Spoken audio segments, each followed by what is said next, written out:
Welcome back to Password. People would have seen the last episode labeled Ending G and thought, oh, the series is over, what's coming next? And those people don't watch this show, clearly, because we were very not done. Let's see. If only. So, fun fact. Oh, wow, we were actually on the same day before I switched gears. We were on the same day as the Ending G takes place on. That's funny. Anyway, we'll be back to day 21. Right before this, I asked Toaster, hey, I'm free if you're ready if you want to do Password today. And then I went downstairs to wash my dishes, and I was washing the pan in the main thing, and I had set the bowl, this like fiberglass bowl, in the other spot, in the other half of the sink. I'm really good at speaking right now, apparently. Finish with the pan, go to hang it up on like the over the sink contraption we have for all the shit to dry on, because it's just, we have so much stuff to dry up between 4 housemates and so on. And the moment I let go of it, it clearly had not attached to the hook, because it just fucking like platformer, like butt pounds straight down in as a perfect projectile directly onto the bowl, just exploding it everywhere. And so that became my morning for a while, delaying my time to be ready for this podcast, for this show. So I hope that's not that wow, sounds more exciting. That sounds more exciting than anything that will happen in this, I'm sure. So we're good. We're solid. I'm gonna say, wow, I lost the word. What the fuck am I thinking? You were having trouble with English this morning. It's fine. This is me all the time. God damn it. It's fine. We'll just leave it at sign. We'll just hope that's not a sign. But there's a word for sign, but bad. Anyway. So we're back in day 21. Everyone's alive except for Oz. Fool. We're back in Route B. This was the funny bit where, because we keep talking about a buddy system. Specifically, people were worried about Dave being suicidal like a week ago, but then more recently, because of all the actual enemies that are around, they have had a buddy system where they're always in 2 groups, or else someone might get caught off alone and in danger. But then today, explicitly, Dave was just like, yeah, we'll just send a group to the museum and send a group to the kitchen to work on those things. I'll just float. Which, yeah, I feel like nobody processed what's wrong with that, but that's been an ongoing thing throughout the whole game. The attempt to like, sort of like an attempt to have like this sort of like agency for Dave, which is a dubious choice to use for him, but it's more like the ability to freely have him go to both groups and experience both scenes most of the time, but it breaks the basics of how they're supposed to be interacting at the moment. And also it might be on some level more interesting to just commit to one or the other and just see how that affects the story or something. Let's see. What if the log even works when you're like this? It does.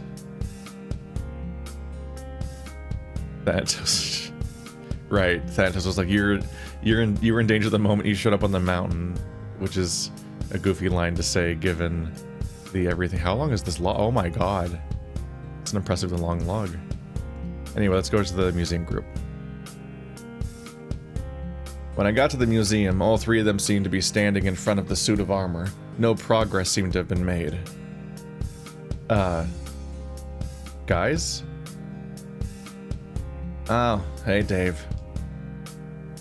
I'm guessing getting the sword out isn't going well? And splitting the groups up like this, I didn't think the actual need for a wrench was gonna get in the way. Didn't they literally say, hey, it's gonna be tough to get this off? And he was like, no, it won't. You can just pull it right off. Who cares if it had some screws on it? Yeah, I don't know. I thought they said it was bolted on, so I'm confused by them not just getting a wrench. Do they not know how to find one? Well, I remember one of them, I thought one of them was like, it's fine. 2 rusty bolts aren't gonna stop us. Which I think we both questioned at that moment as well. I'm a little fascinated by the fact that they're arming themselves in the route where they're in significantly less danger, but in the one where they were extremely in danger, they very much did not pursue this sword. They just kind of all helplessly wandered off and didn't warn Benson, listened to him die horribly, then came back and just went to bed in the house he was murdered in. Like, well, I guess the danger's over. I thought the fact that it was bolted down was pretty indicative that it wasn't meant to be moved. But if it was only bolted down and not welded down, we can remove it, right? Not without a wrench. So what have you been doing this whole time then, rather than getting a tool from downstairs?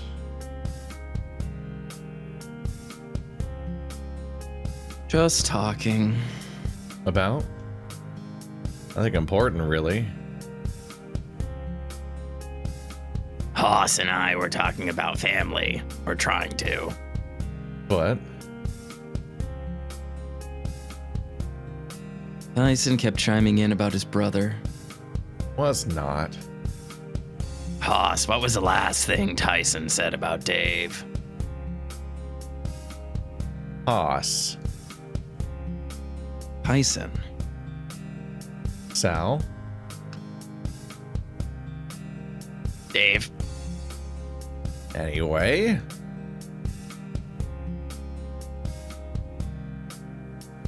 So he said you were pretty dumb sometimes, but he loved you anyway, Dave. This is irrelevant. Why are they talking about this? This is not useful information. This is like just really basic. This is not even weird. It's not weird that Tyson would be self-conscious about this. He calls Dave dumb to his face all the time. He more or less does. But maybe it's the fact that he says loved you anyway. Like, you're not allowed to just do that. It's like the Vlogbrothers, like they only say they love each other on one day of the year. For me, it's just the strangeness of just like akin to like all the logistical talk they always have. They also like have a habit of just like asking for a recap and summary of everything that's happened, and like and people will just like surprisingly gladly just be like, oh yeah, we'll just catch you up on this conversation so far, like because you need to be the audience surrogate to know what was happening. Dude, I guess I love you too, Ty. Thanks.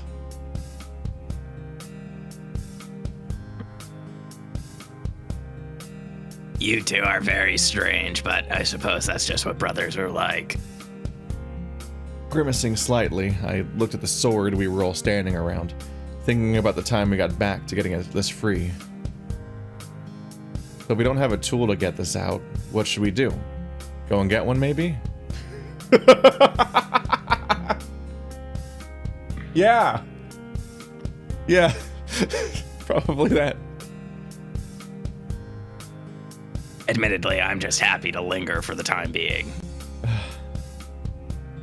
Trying not to rant that frequently, but I'm just like, this line, Dave, why is this written like you're coming to this conclusion for the first time when you already said that earlier in this conversation before the get me caught up on this conversation prompt happened? Like, it's just, you literally said, why aren't you guys getting one from downstairs then? So why are you like, it's just very strange that he says it like he's now coming to the conclusion of the thing he said already. I agree. Thanks, Haas. But weapons? Sandwiches. Getting the sword out will get us nowhere anyway. Sal could use it. Dean maybe, but it's not even sharp. When a sword is heavy enough that you have trouble wielding it unless you're a big man, it doesn't need to be sharp. I guess Tyson doesn't know swords because he's like a kid, but you do not. It does not need to be sharp. That, in fact, they weren't, I don't think.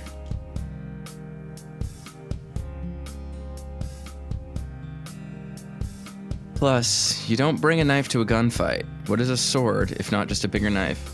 It's a knife fight. Sometimes a bigger knife would be good against the knife guy. That guy brought a knife to a gunfight and he won. Checkmate, Haas. I've got morphogenetic fields. I know all outcomes. So we need guns? Lots of guns. We really don't. Beside, the bare minimum is going to do us fine.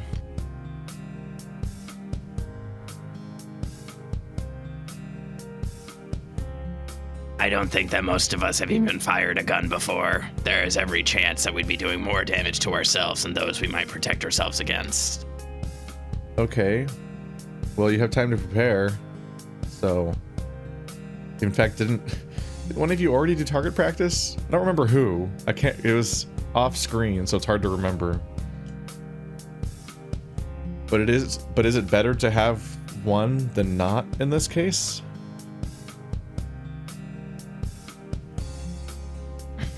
I'd say it's better not to be in a position where we need to weigh that up. Well, we're in that position, Sal. Long past the chance for that.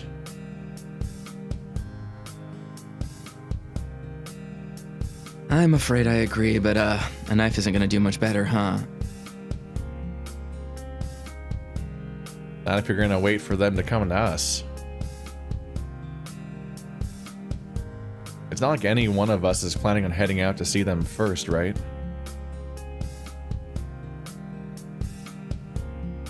I'm not too sure about that, really. What makes you say that? Orlando's father, mostly. Meaning?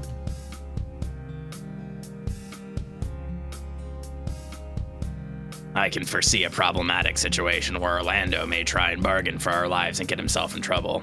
Plus, doing so before they make it here would give him the largest buffer lest someone gets in their way. You think he'd really do that? Isn't he a bit of a wimp for that?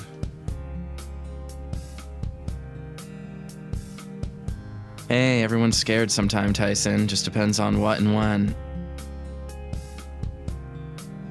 And Memphis is absolutely the kind of person that will latch onto whatever it is that gets you to cower. Why does everyone know Memphis except us?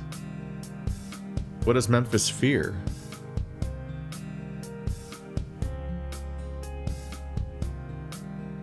That I don't know. Must be something pretty messed up. Like monkeys. It could be anything. Maybe he's afraid of rats for all we know. Memphis is allergic to latex. Did we just sick Thanatos at him?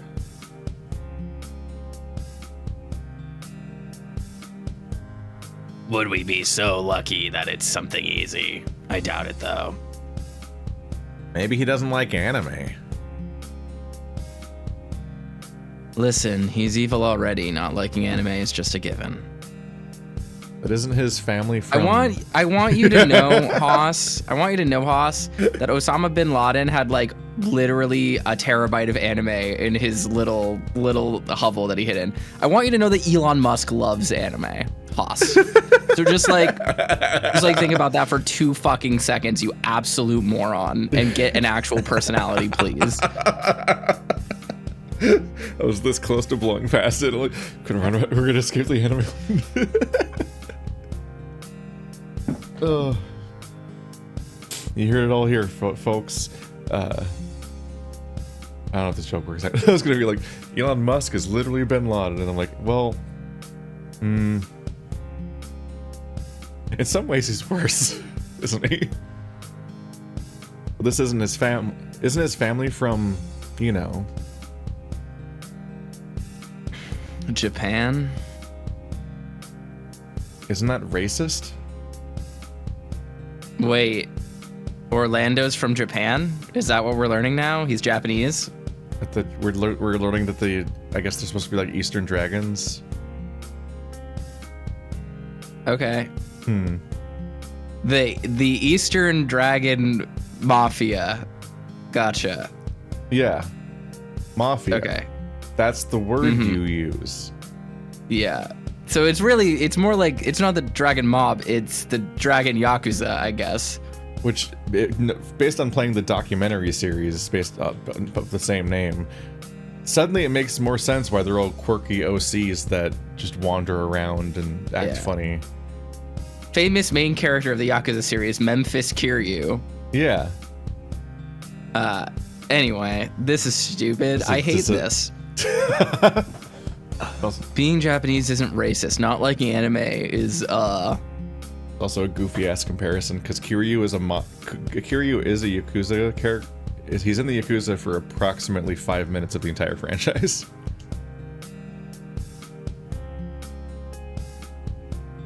Please don't say racist. He probably likes anime. It's just a good bet that people do, right?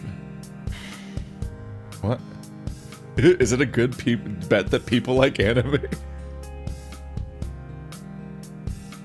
I think that Haas has tainted your mind on how many people like anime versus those that don't.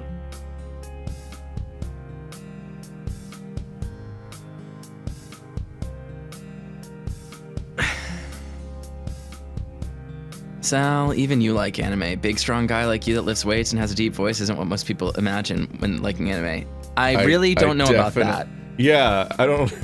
How many fucking like gym rat furries are anime obsessed?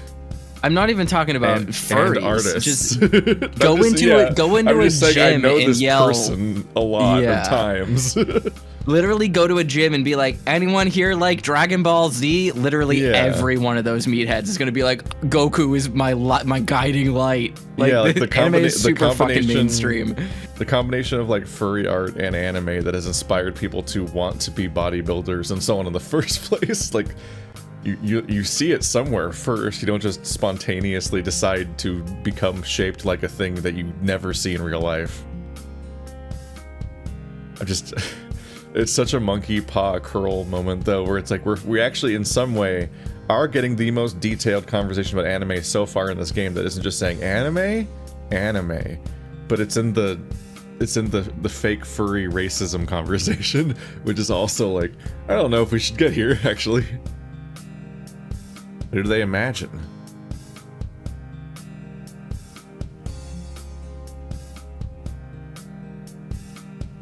Haas.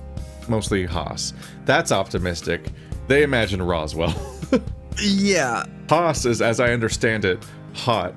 And an actor, and there's a famous, world famous actor who loves anime. He's probably like a fucking Instagram influencer or something. Like he's not honestly, the person this just doesn't age well. And literally, we're recording this the weekend after that. Like people are discoursing the fact that like Usher, the famous musician Usher, spoiled like a Jujutsu Kaisen episode or something because he did a tribute to a character that died and cosplayed him on stage. Like, come on, Password. I know you don't have the foresight to know that, but at least have some self-awareness to realize that anime is not a particularly nerdy or niche topic anymore.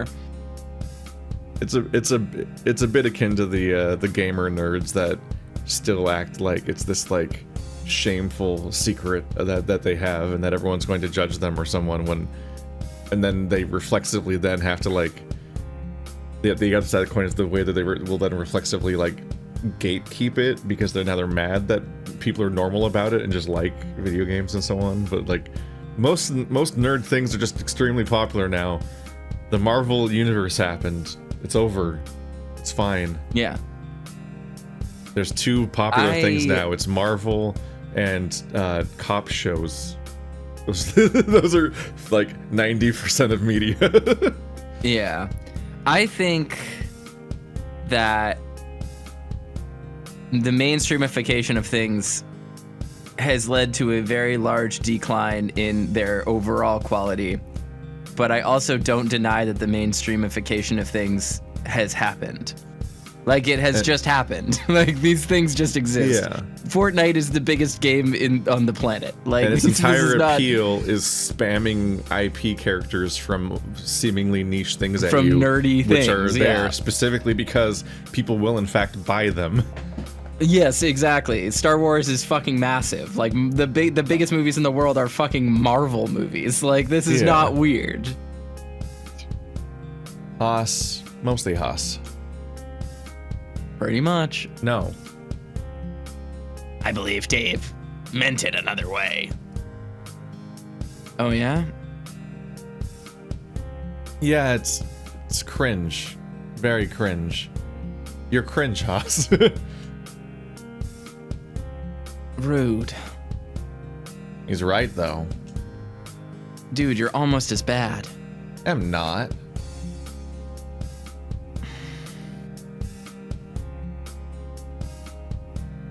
Sal, how bad is he?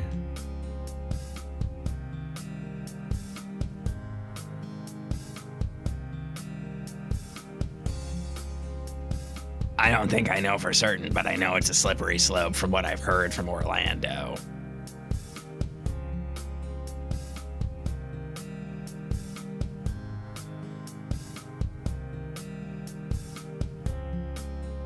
Remind me to watch myself around Orlando more from now on.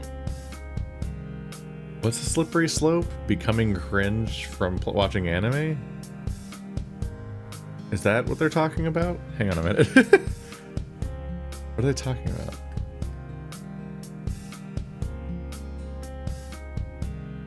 They just... Yeah, they're just saying that watching anime will turn you cringe? So the thing here, I think, is they're saying, like, being a weeb is cringe. Don't be a weeb, especially not in front of Orlando, who's actually Japanese, as we're just learning. And Dave is like, all right, or Haas is like, I'll watch out for myself. Huh. But the issue here is that Orlando is just as much of a weird weeb. And Yeah. I don't think him being Japanese has been like a character trait of his at all. So it definitely feels very weird to be like, yeah, the weeb isn't a weeb anymore because he's Japanese. He has Japanese ancestry. Yeah. It's like, okay. It's like, whatever. remind me to watch myself around Orlando more often. I'm like, Haas, you already wore that shirt. Yeah, exactly. It's You wore a too shirt late that said for ramen you. is my senpai. Like, this is so stupid. The damage is irreparably done. It turns out that was actually a clever setup to this specific, very niche plot point, is that they gave him a whole extra sprite just for that. Either way, I don't think we can bank on Memphis. I forgot we were talking about the fucking murderer that's going to kill them. Either way, I don't think we can bank on Memphis fearing anime enough that it's enough of a defense mechanism.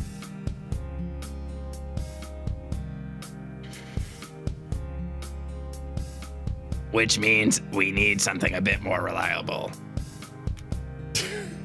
I'm glad we've exhausted that option.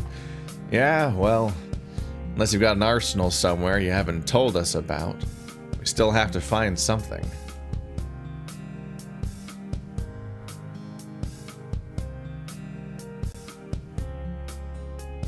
I'm sure we will. Worst case scenario, we can just grab a tool to get this sword free and achieve the bare minimum we set out to do. So that's the worst case scenario? It's the bear. Just do it. It'll take minutes. Guessing you don't need me here for that. Did you have somewhere you need to be? Not really, but now seemed like a good time to find out how the others are going. Not a bad idea. They might need an extra set of hands or whatever. If they're also going to be standing around doing nothing and talking about how they don't really feel like doing the thing they came there to do in the first place, and then they're going to talk about anime for 20 minutes.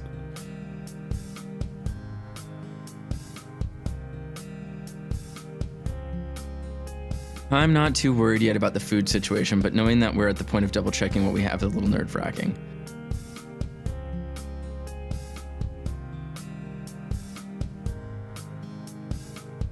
Think about it like making a shopping list. That's all they're doing.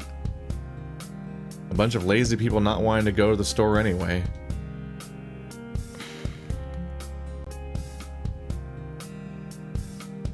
That's better. Still, hopefully it's one of those things we don't need to worry about too much. If it's that bad, I'm sure we'll find out sooner rather than later. Fingers crossed, huh? Huh. I head back downstairs, making a beeline to where the others were. So the more I think about writing, the more I'm interrogating the topic of just like, when a scene exists, it has some kind of intent or purpose. There's a thing that's meant to be conveyed by that scene. Sometimes multiple times, but some kind of goal is being pursued in the writing of a scene. I genuinely am convinced the point of that scene was to establish that Memphis and Orlando are Japanese.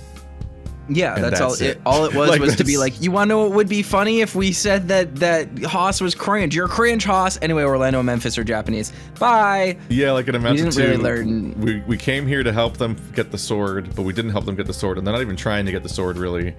And they're like, and then it seems like the end goal was just to explicitly set up that they're Japanese, and they're like, so one of them just kind of random was like, what if Memphis is afraid of anime? And then and then that whole somehow leads to like them being Japanese. That genuinely seems to be like the goal of that scene, but it's so unrelated to what was happening, and most of the people in the scene don't watch anime. That is genuinely just like a very strange way to accomplish that. I guess it kind of just feels like, I have a floating point of thing I want to establish, and I don't have anything to do in this scene, so I guess I'll put it here. But that scene could have been deleted entirely, and it would not be noticed, that it would not feel missing. As I entered the kitchen, the others were already thoroughly assessing what was available as far as food. The attitude in the room seemed to show that things might not be so great with the food after all. We can make this work, but if things go longer than a week, how many of us there are? Not bad, huh? It's not looking good. At least as far as the refrigerator goes. Plenty of sundries still. Rice, flour, plenty of things that we could stretch out potentially, but even that's finite. Part of me is thankful that we carved the pumpkin when we did. Still a lot of that left in the freezer to work with. Okay, we're acknowledging the pumpkin at least. That should be... Apparently it was fucking huge. Like, they need a ladder to go over it. That should last some time. Which is good, right? I think Dave doesn't understand English sometimes. Comes down to it, we can't afford to be picky.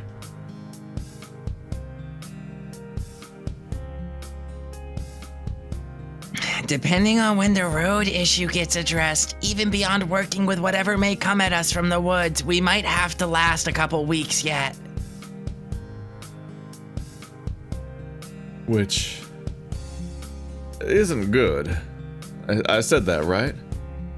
Yeah, you did. Especially when, eyes went to Roswell and he just shrugged. If it happens, it happens. There's no point in worrying about it and planning around one less person. Right. We have to assume that we can feed everyone still here, right? Not exactly what I was getting at, but yes. Then what were you getting at? That there'd be less? It's a possibility, a grim one, but one that might make the food stretch longer. What? Okay.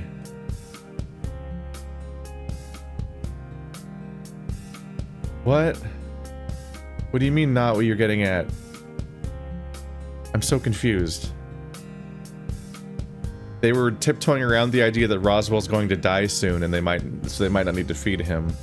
And then he's like, Dave's like, right, we have to assume that we still have to feed everybody. And then he's like, not what I was getting at, but yes. Then what were you getting at? The possibility that someone will die? That's what you said you weren't. That's what he said, and you argued against it, and then you saying that you meant the same thing. Am I insane? That's what the conversation is, right? Yeah.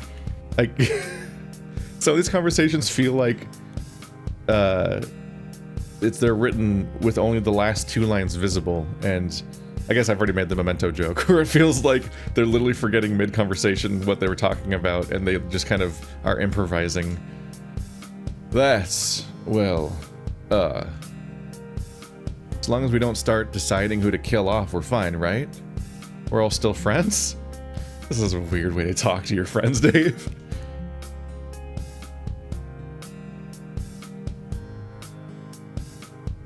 Of course we are, Dave. It's not as if, well, I suppose the talk yesterday was kind of muddled that a little, huh?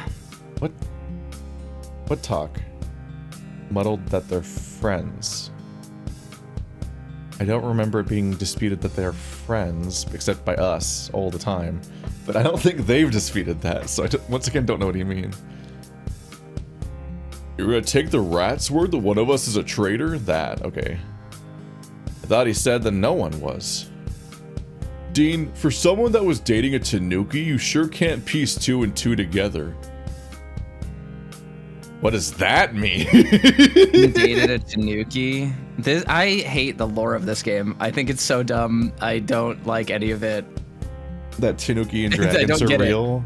Does the Tanuki dragons are real. Memphis dragons... and Orlando are Japanese.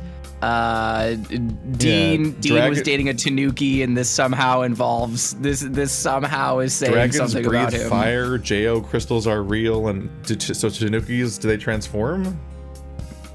I don't. Maybe.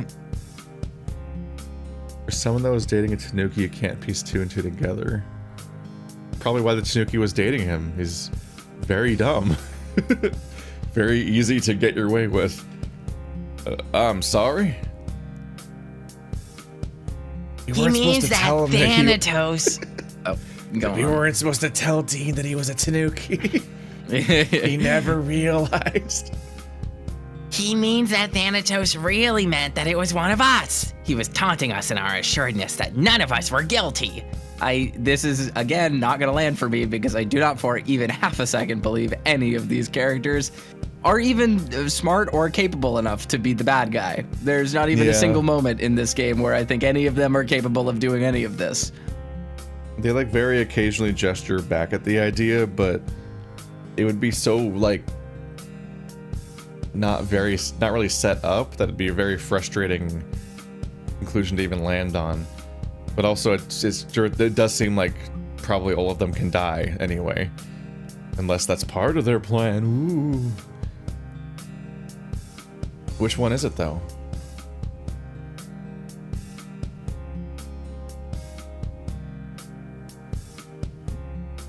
If anyone would know, it'd be him. But something tells me he's gonna be less generous in telling us who to point the finger at. What someone is that, Roswell?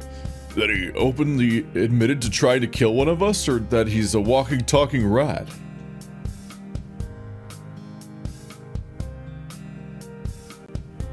Robot. Like that makes any difference. It might make a little? I don't know. He's not telling us everything for sure, but he's also been questionably fair? The moment the words left my mouth, I doubted them, a sentiment shared by everyone except Roswell.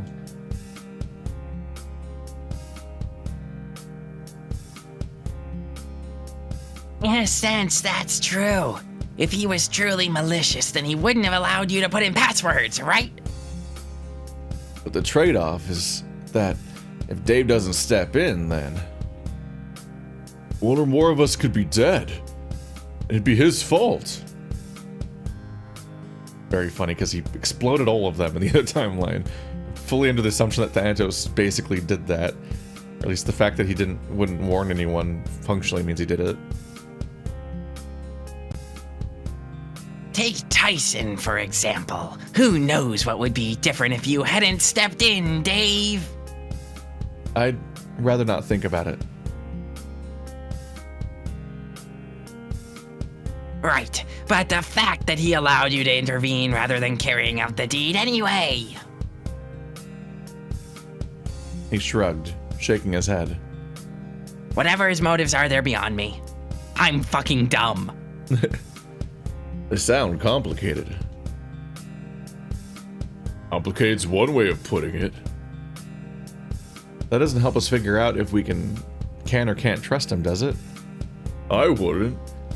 But if the choice between someone who's proven to help keep people alive, even if it requires a special word, it's better than the alternative for sure. On things we control, though. On things we can control, though. We might not need to worry about foraging. But if it comes to that, I have it covered. What about how dangerous the woods are? Hey, I can handle myself in the woods. If it makes you feel better. I won't go out there unless I've got the axe. Or a gun if I can find one. Even then, only as a last resort, alright? You explicitly cannot handle yourself in the woods because the implicit threat of the woods is not like a wolf, it's the mafia. I breathed a sigh of relief, feeling that whatever fallout Dean and I had seemed to be over. Or over enough that he seemed to not be showing any more signs of grief over it.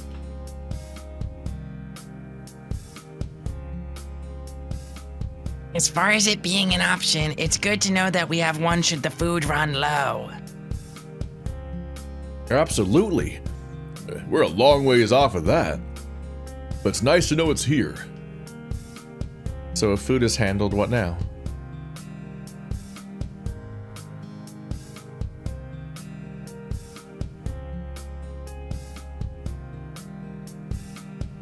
I guess meal planning, while we have the food, it's probably a good idea to figure out how to use what we have efficiently, right?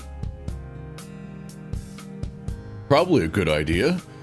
It seems like we have a fair bit, but it might turn out to be more than we realize once we've planned actual meals.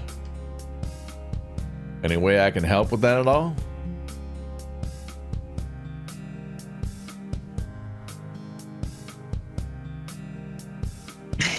If Orlando can plan the meals, we can act as runners around the kitchen to call out what we do and what we do not have. Which means I'm not needed? You're welcome to stay if you want, but between the three of us, we should have it. If you're sure. I guess next is trying to track down Benson. Unless any of you have seen him. Not gonna go check in with the others? Been there already. And how did they retrieve that? How did retrieving the sword go? Not well. They're thinking of alternatives. Mostly they haven't tried. Maybe you should have gone with them after all, Dean. They're managing. They're not. I probably just distracted them. You didn't. If they're still struggling later, I can go help. We've got our hands full as it is. Benson? None of them seem to have seen him so far. And with him missing at breakfast, too, it was strange that he hadn't made himself known. My mind immediately went to the worst, fearing that he'd been an unsuspecting victim while the rest of us had been distracted. Almost like you shouldn't be splitting up and going off alone, Dave. The only thing that stopped me from going into a full-blown panic was what Thanatos said earlier. He'd known for certain if Benson had been done in, and I assumed that he'd have said something. Taking a load off by sitting on the stairs, I looked around the foyer, wondering where I should be looking. For a moment, I wondered if I should head back to one of the other groups and help them rather than sit around and do nothing.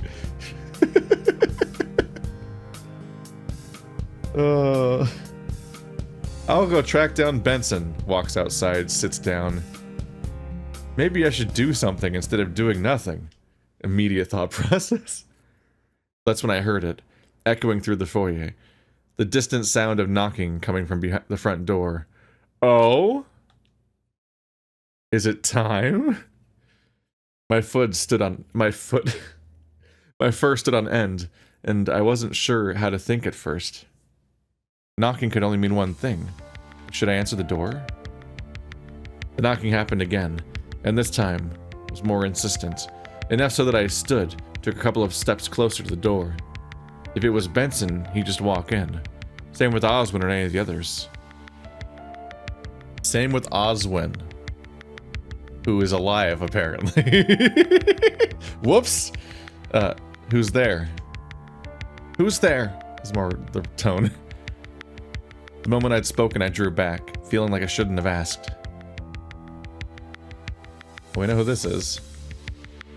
Open up. Need to talk about something. Oh,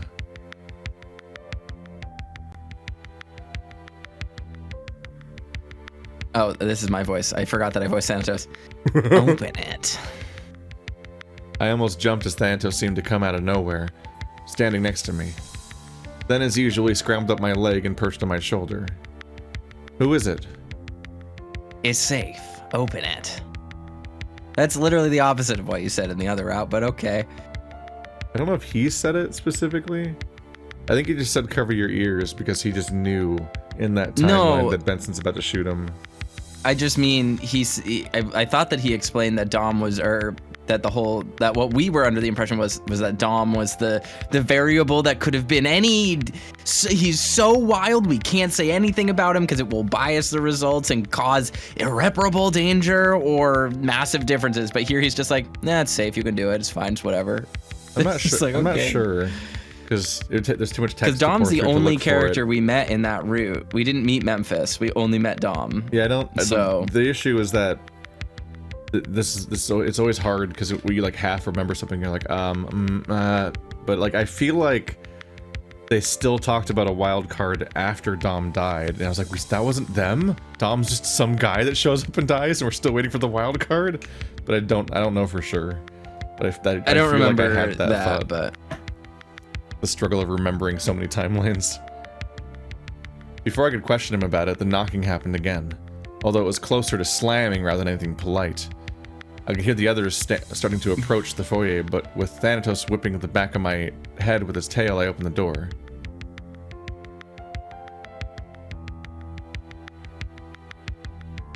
I was greeted to a meaty hand poised in front of my face, though it dropped limply after noticing the door had opened. Hello? You're not Hammond. He looked down at me. The slight tilt in his head and narrowing of his eyes made me wonder what he was thinking. Before I could even try to stop him, he pushed his way inside. As he looked around the place, I looked at Thanatos. But there was nothing in how he reacted that implied that something was wrong as much as the feeling in my gut told me I was in danger. You were after Hammond?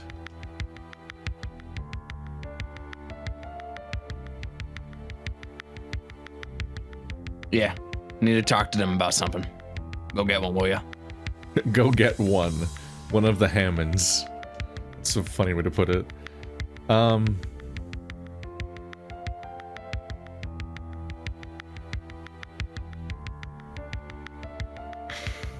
I believe I'll suffice for that. Wonder if the implication's supposed to be that he's less on edge without the Tyson thing happening, so he doesn't just shoot Dom on sight. Benson, much like Thanatos, seemed to have popped out of nowhere and seemed stiff in how he stood in the doorway of one of the side rooms. He made his way over, and once the large bear had turned his attention away from me, I took a few steps back. You're not a Hammond either, but I remember you. May I ask what you're doing here? Came to talk. About. Want to cut a deal. The others all filed in at this point. 3 stopped midway down the stairs. The others in the doorway leading to the dining room. The bear looked at everyone in turn, seemingly lingering on Roswell before he noticed someone on the stairs.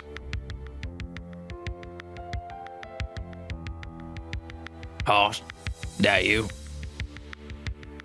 This feels correct. This is my favorite voice to do. This is my favorite voice to do for the whole thing. It's pretty good. It's also like the voice you would expect to say the name Haas. Yeah. Dom? I ain't you a sight for sore eyes. How you been? Been better. Haas seemed to know him, and more importantly, was relaxed around him. But why? As he stepped forward, I noticed the gun tucked into the back of his pants, and I looked once more to Thanatos, who just shook his head. Benson seemed to notice too, but only tensed further.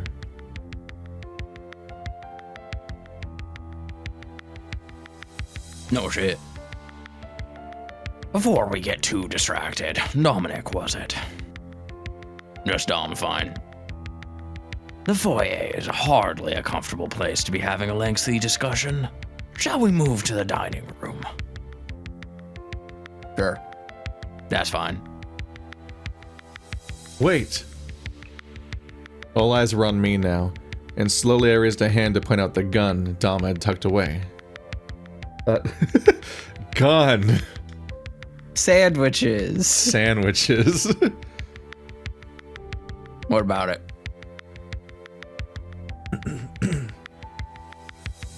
May I ask why you came armed? Don't see what the big deal is, given you got a piece on you right now. Bitch, I live here. Surely there's a good reason to, given we have a sudden unexpected visitor while the road off the mountain is currently missing. Got me there. All right. Well, what? You're not taking my gun. Why do you have one, though? In case things got ugly. I got news. It didn't help. Look, for you, I'm just here to talk. This time.